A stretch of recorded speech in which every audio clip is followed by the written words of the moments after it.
Shiko, çfarë amshor. Është i mrekullueshëm. O, çmrekulli. Me ne në studio Devis Duka, faleminderit shumë për ftesën, një ekspert i si mund ta them? Pasurive të paluajtshme. Pasurive të paluajshme, po. Real estate-it. Po më mirë flasim shqip. Pasurive të paluajshme. Devis, faleminderit shumë që je me ne këtu. Faleminderit ju çuna, mirëmëngjes një herë. Mirëmëngjes.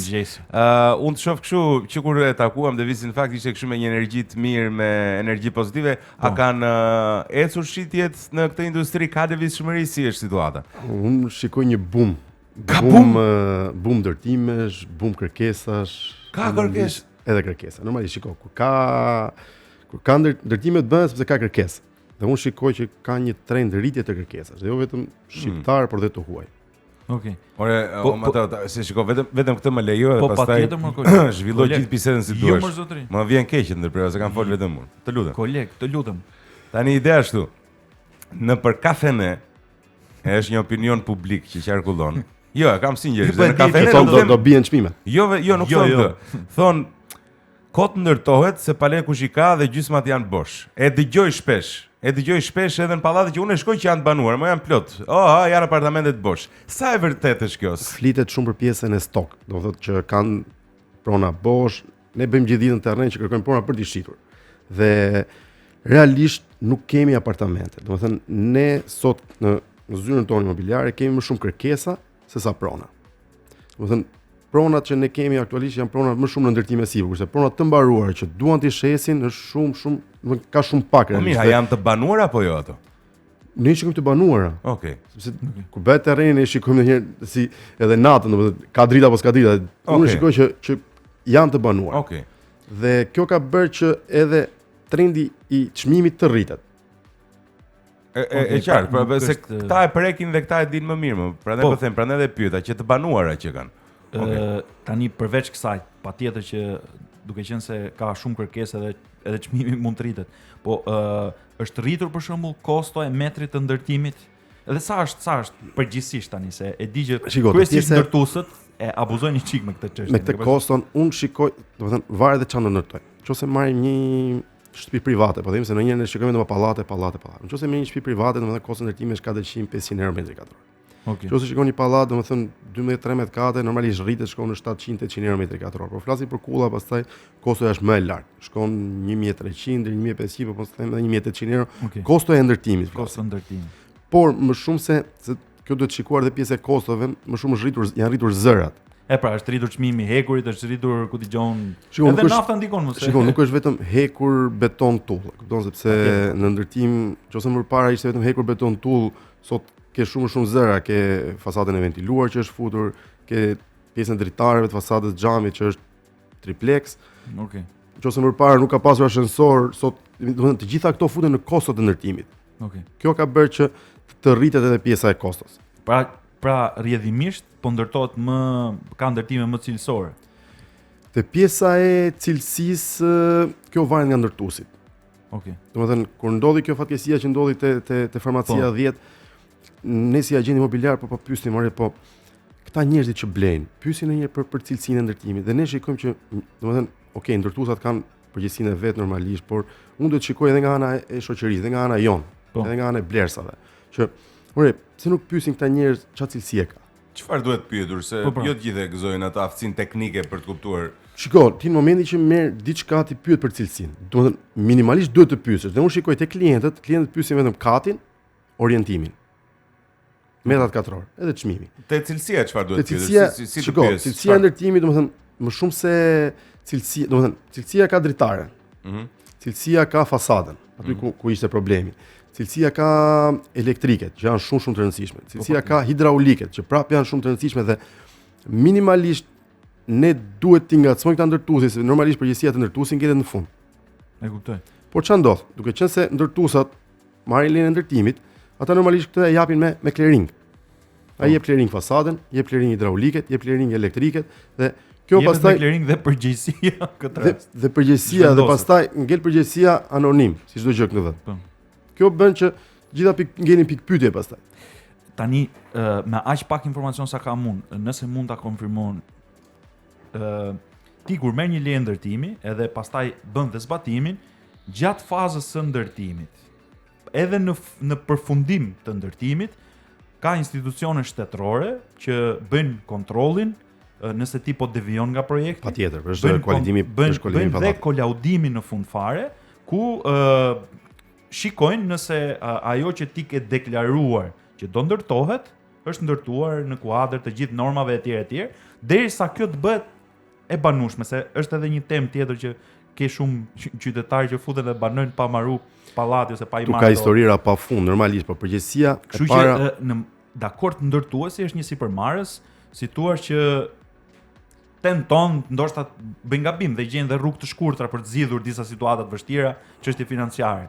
Por janë institucionet të cilat të kontrollojnë ty, se është si në rrugë, nuk mund të ecësh me 3 kilometra në ndalon policia. Është kryesorët bashkia, normalisht bashkia e kontrollon pjesën që bën kolaudimin e pallatit, por dhe qeveria që është pjesa e KKT-s si e kanë ata.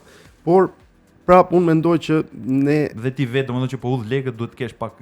Unë këtë shikoj domethënë te blersat, domethënë blersat edhe kontratat notariale që ne bëjmë, shumë pak e lexojnë. Sepse aty ka edhe çfarë do ndërtohet, si ndërtimit. Edhe këto nuk i shikojnë fare. Plus pastaj edhe kontrollin që ne duhet të bëjmë te ndërtuesat. Se përgjegjësia më e madhe mendoj që është e ndërtuesit. Ndërtuesi është ai që në momentin që bën një projekt, duhet ai ta kontrollojë edhe kur e jep me clearing pastaj. Patjetër. Inxhinierët e të gjithë me radhë. Ti je, si thua, faktor kryesor në marrëveshjet që bëhen. Duke thënë këtë gjë që blerësit të kërkojnë thojza llogari. Sa përqind ka mundësi në negociat blerësi që të ndryshojë rrjedhën? Nuk e ndryshon fare, nuk fare. Ky mund të jetë një argument që o vlla, unë këtë ndërtesë kam bërë, po pra kjo është bërë si kulturë, si e modës që ngel aty, domethënë blerësi ngel, domethënë kontrata vjen e gatshme dhe blerësi nuk ka asnjë kundërshtimi te pjesa e kësaj. Prandaj them që shoqëria ka hapësirë për negociat. Por Devisi thotë që nëse do kishte një ndërgjegjësim më të lartë, pasi do kishte një presion më të lartë tek ndërtuesi të vinte në një lloj forme organike. Mëse e kuptueshme, në gjykimin tënd a ka apo s'ka cilësi ndërtimi në Shqipëri? Cilësia është rritur duke parë krahasimet më përpara, normalisht cilësia është rritur, por edhe kjo varet nga ndërtuesi. Ka ndërtues që kanë një cilësi shumë të mirë ndërtimi, pastaj ka ndërtues anonim themun që sapo kanë filluar edhe nuk janë aty ku duhet. Çfarë do të këshilloje një blerësi, një njeriu që kërkon shtëpi, pikërisht tek aspekti i cilësisë. Pra, ti e përmendë pak, duhet parë çfarë punimesh ka bërë tek hidraulikët, duhet parë historiku i ndërtuesit. Okej. Që do të thotë duhet shikuar çka ka ndërtuar ky. Në momentin që ky ka një historik të mirë te pjesa e ndërtimit dhe te pjesa e cilësisë, normalisht që ti mund të shkosh të blesh aty. Por në momentin që ti ke ndërtues që ai ka një historik jo të mirë, në eksperiencën tënde, se logjika të çon që zona elitare, zona të cilat janë të pozicionuara mirë, përgjithsisht pretendohet që të kenë dhe cilësi më të lartë ndërtimi. A shkon kështu apo jo detyrimisht është kështu? Jo detyrimisht është kështu, sepse ka dhe zona si Paskuqani, po them, apo si Astiri, që janë zona jashtë Unazës, së madhe, por cilësia e ndërtimit është shumë e mirë. Do të thënë, asnjëherë nuk thuhet që shiko, është në qendër dhe këtu do jetë cilësia më e mirë e mundshme. Kjo ndryshon në sajtet të ndërtuesit, prapë them. Cilat janë gabimet më të zakonshme që bëjnë ndërtuesit? Gabimet më të zakonshme është pjesa se unë tani po flas nga ana e ndërtimit, po unë merr me shitjen funditës, kështu që po je të intereson shumë te ndërtuesi ty ore. Por çka ke ti? Po se kam 1 milion euro që do të difuz në punë. Me 1 milion euro. Nëse ke 1 milion euro gjithmonë si investitor duhet të mendosh ku do ble dhe ku do i shes prap, dhe ku është fuqia më e madhe e blerësve. Po kush janë gabimet më të zakonshme që ti ke që vëren, domethënë? Është kontrolli që këta ju bëjnë nën kontraktorëve. Qartë, e pa e tha, ajo është. Do të thënë ka ndërtues që i rrinë në kokën e kontraktorit dhe nuk e tolerojnë në bazë kontratave që kanë bërë, dhe kanë ndërtues që pastaj e tolerojnë në kontraktorin dhe aty pastaj nuk dihet çfarë bëhet me ndërtimin. A shkojmë çik tek plaga më e madhe që kanë gjithë shqiptarët. A do bien apo s'do bien apo do qëndrojnë kështu çmimet? Nga 2020-2021 pati një boom çmimi rritjesh. Ka një vit e gjysmë që ka një stabilitet, që nuk ka më rritje siç ishte, dhe ne që ishim në brendësitë të industrisë dhe ne s'po kuptonin çfarë po ndodhte, sepse vetëm rritje. Tirana ka një stabilitet, rrethinat, sidomos ato që përmenda Paskuqani, Fresku, Shkoza, astiri kanë arritur një stabilitet të çmimit, kurse rritje po ka Bregdeti. Bregdeti ka rritje te pjesa e duke filluar nga Shëngjini, Durrësi, Vlora, Dërmiu që ka trend rritje sepse ka kërkesa shumë të larta. Dhe nuk ka kërkesa vetëm nga shqiptarët e Shqipërisë, por ka kërkesë nga diaspora, ka kërkesë edhe nga të huaj. Shumë të huaj po investojnë në Shqipëri. Sepse edhe projektet që janë futur këto kohë kanë qenë vërtet shumë të bukura. Nuk janë projekte që janë nga arkitektë shqiptar, por janë projekte të arkitektëve të huaj dhe ta si ndërtues që po i shpalosin këto, përveç se po i fusin në Shqipëri, këta po i shpërndajnë edhe te pjesa e panajireve që bëhen jashtë. Dhe normalisht po përpiqet që të thithin sa më shumë investitorë të huaj për të blerë, për të investuar në Shqipëri. A është më mirë të blesh në fazën e ndërtimit apo kur mbaron objekti? Tani në fakt nuk e di, ka përmendur kryeministri që do mundsoj, nuk e di, do bëhet një rregull, një ligj që nuk mund të shesësh gjatë kohës. U hodh një kjo për mos shitur, por nuk funksionon, kështu që gjithmonë ndërto, domethënë ideja është të blesh kur është në ndërtim e sipër, sepse normalisht ka çmime të mirë. Po pra, është më mirë apo është më mirë pasi mbaron? Më mirë është në ndërtim e sipër normalisht. Unë do sugjeroja edhe atyre që sugjeroj, domethënë klientëve të mi i them të minimumit të ketë dal nga gropa, se normalisht është pjesa e gropës, është pjesa e karabinaz dhe vazhdon. Dhe në momentin që ka dal nga gropa, ka dal në zero, është më mirë të investosh sepse ti merr çmimin më të mirë. Sepse edhe pjesa e rritjes së çmimit është sepse ka blerës të ndryshme. Ka investitorë që normalisht i kanë parat dhe nuk duan që t'i mbajnë te banka, por normalisht blejnë në ndërtime sipër dhe pastaj shesin avash avash. Kjo bën që edhe çmimi të rritet. Dhe më mirë është normalisht ta marrësh ndërtime sipër që të kapësh çmimin më të mirë, por të kapësh edhe apartamentin që ti do. Prandaj njerëzit përgjithsisht futen të marrin ndërtime sipër, sepse ti merr çmimin e mirë, por merr edhe apartamentin që ti do, pjesën e metrave, orientimin, dhe i kap gjitha bashkë. Sepse kur në momentin që ka mbaruar është ajo që do marrësh çka ka ngelur. Po, e drejtë. Po për sa i përket qerave, se flitet më shumë, domethënë për pjesën e ndërtimit. Si ka ndryshuar vitet e fundit trendi i kërkesës për apartamente me qera? Sot në Shqipëri që flasim është futur shumë trendi i Airbnb-ve. Po. Sidomos unë kam zyrë në qendër të rrugë Barrikadave dhe e gjithë zona aty e qendrës është që shumë klientë tan i marrin apartament me qera dhe pastaj lëshojnë me Airbnb, me qera ditore. Duke qenë se është zonë e qendrës aty kërkesat janë shumë të larta dhe të huaj ka shumë dhe kjo ka bërë që edhe çmimet e qeras kanë filluar të rriten. Por në krahasim me trendin e blerjes dhe nxjerrjes së investimit, prapë qeraja nuk është aty ku duhet. Pra kjo është shumë e çuditshme në fakt, se blesh një pronë 200.000 euro dhe ta japësh me qera, nuk e di, sa mund të jepet, 500 euro. Jo 500. Jepet më shumë. Më shumë. Domethënë varësia është e mobiluar apo jo po? Normalisht varen nga mobilimi, se gjithmonë shtëpitë me qera varen nga pjesa e mobilimit, por nëse flasim se zonën e qendrës, një apartament me qera 1+1 vetë diku te 750-800 euro në muaj. Kurse 2+1 shkon 1.000, 1.200, 1.500, varet prapë për çështje e mobilimit, çështje e aksesit, çështje e parkimit, do të janë gjitha bashkë e bën këtë gjë. Pra qera dhënia mundoj 20 vite për ta kthyer vlerën e shtëpisë, plus vlerë e shtuar e vetë shtëpisë që rritet, Plus këta të Airbnb-s përveç se marrin me qera dhe japin me qera, këta kanë edhe pjesën e investimit, që janë prap investitorë që blejnë apartamente dhe i kthejnë në apartamente, në studio dhe i japin me qera. Prandaj është pjesa e ndonjëherë, kush i blen këto shtëpi. Domethënë janë tipologji të ndryshme njerëzit që marrin që të blejnë apartamente. Në fakt janë diskutime që janë bërë dhe ribër nëpër media për sa i përket çmimin në Shqipëri në raport me të ardhurat që kanë qytetarët, sigurisht është i lartë. Dhe kjo matet në mos gabojnë për nga mënyra ose për nga sa kohë do një çift po themi që të shlyej investimin që bën për sa i përket shtëpisë. Dhe ne më duket se jemi më të lartët në të gjithë rajonin. Duket se një çifti duhet diçka të 17 vjet për ta shlyer një blerje të një shtëpie, ndryshe nga Malizia apo Greqia që e kishin më të ulët. Megjithatë, trendi i rritjes së çmimeve të pasurive të palujshme është në rritje kudo, nëse zgaboj, nuk është vetëm në Shqipëri, është edhe në Malzi, është edhe në Kroaci, është edhe në Greqi. Në krahasim me Malnezi ne jemi prapë me çmimet jemi më poshtë. Më poshtë. Flas gjithmonë për Bregdetin. Për turizëm. Për Bregun po, patjetër. Çdo të thotë, për shembull, nëse në Maltëzi është 10.000 euro metri katror, në Shqipëri nuk ka vajtur akoma. Okej, ka vajtur në ca zona që është 7, 8, por është i gjithë Bregdeti dhe unë atë që shikoj sot është investimet që do bëhen nga vija bregdetare. Që do jetë pjesë e shëngjinit që thash pak më parë që do ketë shumë investimet që janë projekte me vërtet shumë të bukura. Është pjesa e Karpenit që prapë do zhvillohet, është pjesa e Gjirit Lalit dhe pjesa e Kepit Rodonit që prapë aty ka projekte shumë të bukura dhe përveç se projekteve do ketë edhe port jatesh. Dhe kjo do sjellë pastaj përveç se rritjen e turizmit, normalisht do sjellë edhe të ardhurat për shtetin. Mrekulli, urojmë që po. Si e shikon tregun në 3 ose 5 vitet e ardhshme? Unë shikoj që pjesë e Bregdetit do ketë rritje çmimesh, kurse Tirana do ketë një stabilitet. Stabilitet, nuk është se Stabilitet, domethënë zonat përreth, kurse qendra prap ka një trend rritje. nuk ekziston ajo fluska që diskutohet që do Po shpërthejë. ne këtë fluskën kemi 30 vjet që e dëgjojmë. Fluska do plasi, por unë nuk e shikoj të ketë fluskë.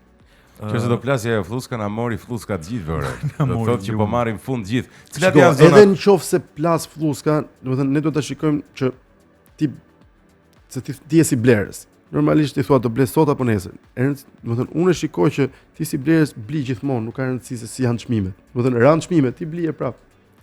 Po. Pati Greqia një rënje në 2015 mos gaboj në Athinë, por sot e ka trefishuar pjesën e çmimit. Po qartë. Kështu që sido që të vej fluska, unë prapë mendoj që do ta kapi atë pjesën. Cila është zona më e mirë për të investuar në Tiranë? Tirana ka shumë zona të mira. Normalisht zona e Liçenit është një nga zonat më të mira, zona e Gardës është zonë e mirë, zona e Rrugë Elbasanit, por Po duhet të kesh buxhet për ato zona. për ato zona. Sa Por është metri te zona e Liçenit tani? tani që flasim është diku te 4.000 euro, 4.500 për metër katror. Okej. Por shiko, Tirana po ndërton zona të reja. Domethënë po të shikosh te pjesa e Bulevardi i Ri kam dëgjuar që do jetë një zonë Këtë shumë do e thoja, rëndësishme. Bulevardi i Ri është një zonë e re që do ketë shumë përveç se institucioneve që do shkojnë aty, Po. do ketë ndërtim kullash, është një zonë e studiuar, e planifikuar dhe do ketë aty një trend rritjesh. Domethënë Tirana ka qendra të ndryshme, nuk është vetëm qendra e Tiranës, vetëm Liçeni. Unë ato që i them dhe blerësave është zona e Astirit që është bërë një qytet në vete komplet. Ndonjëherë ka ngelur Astiri si por është bërë komplet qytet më vete, do ketë domethënë qendrat urbane, ka të gjitha institucionet po shkojnë atje dhe në fund domethënë te Casa Italia nga mbrapa do ketë një pumë ndërtimesh dhe aty. Është miratuar prapë një projekt tjetër që është në hyrjet e Tiranës dhe aty do jenë diku te 6 kulla të reja të larta. Domethënë e gjithë Tirana po merr zhvillim. Kush janë këshillat më të rëndësishme që do t'i jepë një blerësi që po mendon tani të blej? Shikoj se ne kur marrim një blerës normalisht e kualifikojmë që e do për investim, e do për banim, domethënë e do për banim. Gjithmonë apartamenti varet nga buxheti. Domethënë çfarë buxheti ke që unë të them ku të sugjeroj. Me 1.000 euro metri do më atë. Shiko, zona e fundit, domethënë zona e Paskuqanit po themi, Paskuqan, 1.000. Po, sepse është ngjitur me bulevardin e ri. Dhe ti ke shumë akses për qendrën e Tiranës. Dhe unë shikoj bulevardin një nga zonat shumë të mira. Zona e Shkozës prapë është një zonë shumë e mirë që ti lidhesh prapë me liçenin e Farkës. Po. Zona e hyrjes Tiranës te pjesa e hyrjes Casa Italias prapë shikoj një zonë shumë të mirë. Domethënë ti me 1.000 euro mund të marrësh një apartament shumë të mirë. Po këshilla që do t'i jepë një personi që do të shesi pronën që ka, nuk është tregtar, nuk është ndërtues ose kështu, po do të shesi shtëpinë e vet. Çfarë është një këshill që do t'i jepi? Ne i bëjmë analizë normalisht, një që do të shesi apartamentin. Normalisht shikohet viti i ndërtimit, shikohet pallati çfarë cilësi e ka, shikohet apartamenti brenda se është i mobiluar, i pa mobiluar dhe pastaj vjet çmimi. Normalisht shikohet në bazë të referencës së zonës, shikohet edhe në bazë se si po shitet aty tregu. Por se ka dhe i probleme këto. Se vjen dikush e ndërton një pallat të ri, nuk e di, në një zonë afër qendrës Tiranës, që është i rrethuar me pallate shumë të vjetra, edhe kur pyet thon, po ai po shet me 3.000, normal që unë do shes me 2.800, ke parasysh? Bën një diferencë shumë minimale. Ka një lloj abuzimi tek kjo pjesa, se tani dakord zona ka përqindjen e vet të rëndësisë në blerjen e një prone, po mendoj se përqindjen më të madhe të rëndësisë e ka edhe ndërtimi vet. Ku do banosh? Unë se ideja e pallateve ekzistuese, unë personalisht i kam vet shumë qef. Që do të thotë që nëse një pallat të ri, po 2+1, ti ke ambiente përbashkëta, kurse pallatet e vita nuk kanë ambiente përbashkëta. Nëse Mirë, dakor, janë ndërtuar në zona strategjike se kanë qenë të ndërtuara të më po them. përpara. Plus bashkia e pati një projekt, tani nuk e di apo e vazhdon, te pjesa e rregullimit fasadës, pjesës veshjeve dhe normalisht plus po prap bashkia po futet në pjesën e ashensorit, domethënë ato po rregullohen. Dhe unë nuk e shikoj problem këtë pjesë, domethënë sepse një apartament sot e ka shumë të bëjë dhe me pjesën e lokacionit ku ndodhet. Po ajo është kryesore. Pastaj ajo është kërkesë, nëse ka kërkesë sigurisht ai do ta mbajë çmimin lart. Po përse i përket edhe një herë cilësisë ndërtimit, meqense ma përmendi pak Mateo, ne jemi një zonë sismike. A ke dëgjuar që të ketë ndërtime po themi që marrin masa për këtë gjë, si është Shiko, standardi te pjesa me çka kanë parë unë, te pjesa domethënë hekur, beton, tull, realisht cilësia është shumë e mirë nga ana e konstruksionit. Kurse ajo çalojmë tek këto hidrosanitare këto gjërat më shumë. E di ku çalojmë ne realisht. Unë e shikoj te pjesa e vendosjes së këtyre, te pjesa e punëtorisë. Domethënë, ndoshta edhe cilësia e ndërtimit mund të jetë shumë e mirë, por vendosja dhe mënyra se si ata punëtorët i vendosin, qoftë fasadën e ventiluar, qoftë dritaret, qoftë instalimet elektrike, hidraulike, çaj pjesa e kontrollit fundor, aty ngec gjëja pastaj. Ndoshta edhe cilësia mund të jetë shumë e mirë, por mënyra e vendosjes pastaj ngec. Krau i punës po themi, ekspertiza profesionale. Okej, nuk e di a ka diçka që do doje ta përmendim, ta diskutonim. I kemi prek gjitha thua? Shiko, ne jemi konsulent imobiliar dhe unë e thash edhe pak më parë, sido që të vend dash të bien çmimin, dash të ulim, ne do shesim. Po, do ketë Ne gjithmonë jemi komisioner funditës, njerëzit do blejnë, kështu që ne jemi gjithmonë në treg. Okej, shumë faleminderit. Devis, shumë faleminderit për këshillat. Faleminderit ju çuna, shumë faleminderit dhe suksese. Sa më shumë punë në fund ditës, sa më shumë punë këta që më shumë zhvillim ka.